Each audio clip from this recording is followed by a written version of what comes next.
O livro do profeta Ageu é um dos livros dos profetas menores, mas crucialmente importante na história geral da Bíblia hebraica. Assim, por séculos, os profetas hebreus estavam acusando Israel de quebrar a sua aliança com Deus através da idolatria e da injustiça. E eles avisaram que Deus iria enviar o grande império da Babilônia para derrubar Jerusalém, destruir o templo e expulsar o povo para o exílio. E tudo aconteceu no ano 587 a.C.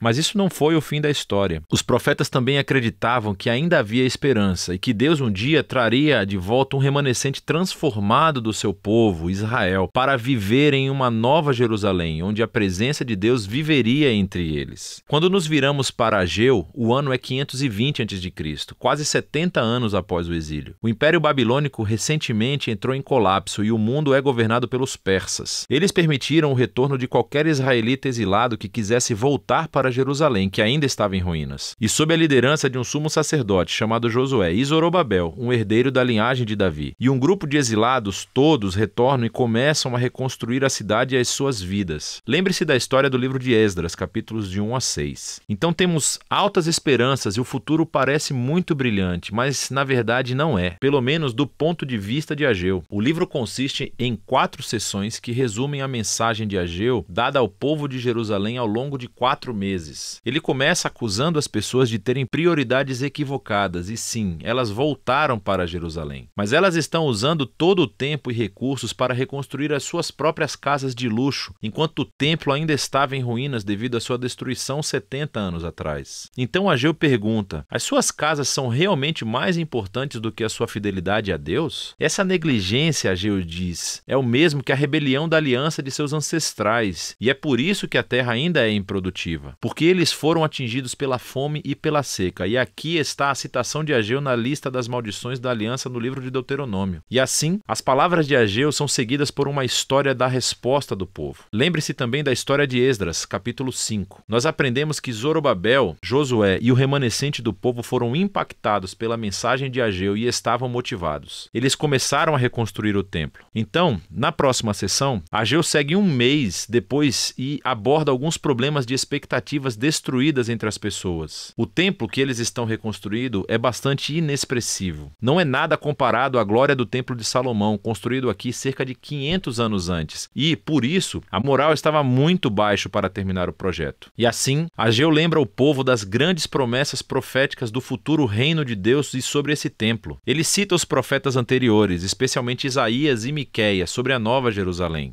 E o que seria o lugar de onde Deus redimiria o mundo inteiro, e onde todas as nações viriam e participariam do reino de Deus, resultando em uma era de paz. E assim, o templo desempenha um papel fundamental nos planos de Deus para o futuro. E Ageu chama o povo para trabalhar com esperança, apesar das circunstâncias decepcionantes. Na terceira sessão, Ageu segue 2 meses depois com um chamado à fidelidade e aliança. E ele envolve alguns sacerdotes em uma conversa sobre a pureza ritual. Lembre-se de todas as ideias-chave do livro de Levítico. Então ele diz: se alguém vai e toca um cadáver e se torna ritualmente impuro ou marcado pela morte, se essa pessoa for e tocar algum alimento, esse alimento se tornará impuro também? E os sacerdotes, sabendo do livro de Levítico, dizem: sim, será impuro. E então Ageu transformou isso em uma parábola. Ele diz que é assim que acontece com o povo de Israel e aquilo que eles estão colocando as mãos para construir o templo. Se a geração atual não se humilhar, se eles não se afastarem da injustiça e da apatia, então Ageu diz que o que eles constroem com as mãos, incluindo esse novo templo, também será impuro. O desafio de Ageu é que é somente pelo verdadeiro arrependimento e fidelidade da aliança que seus esforços de construção resultarão em Deus trazendo o seu reino e bênção. E assim, em certo sentido, o futuro de Israel estava nas mãos deles. Deus está esperando que o seu povo seja fiel. E assim, a escolha de Ageu diante da geração exilada é muito semelhante ao desafio que Moisés deu à geração do deserto antes de entrar na terra. A sua obediência levará à bênção e ao sucesso, enquanto a falta de fé levará à ruína. O livro conclui com o resumo de Ageu da esperança futura do reino de Deus. Ele fará da Nova Jerusalém o centro de seu glorioso reino internacional e, a partir daí, confrontará e derrotará o mal entre as nações. Ele relembra as pessoas sobre a derrota do exército do faraó na história do Êxodo. Deus cumprirá aqui a sua promessa a Davi e estabelecerá o rei em sua linhagem, e nos dias de Ageu, que foi representado por Zorobabel. E assim o livro termina com um futuro brilhante. Então a pergunta é: será que a geração de Ageu será fiel a Deus? Será que eles irão experimentar o cumprimento de todas as promessas? E Zorobabel, ele será fiel? Será que ele se tornará o rei messiânico? E você tem que continuar lendo os 2 últimos livros dos profetas Zacarias e Malaquias para descobrir. Mas você pode ver como esse pequeno livro contém uma grande mensagem para toda a geração do povo de Deus, que as nossas escolhas realmente fazem a diferença, e que a fidelidade e obediência do povo de Deus faz parte da maneira como Deus escolheu realizar os seus próprios propósitos no mundo. E assim, essa verdade surpreendente deve motivar a humildade e a ação do povo enquanto aguardam o reino vindouro de Deus. E essa é a mensagem do livro de Ageu.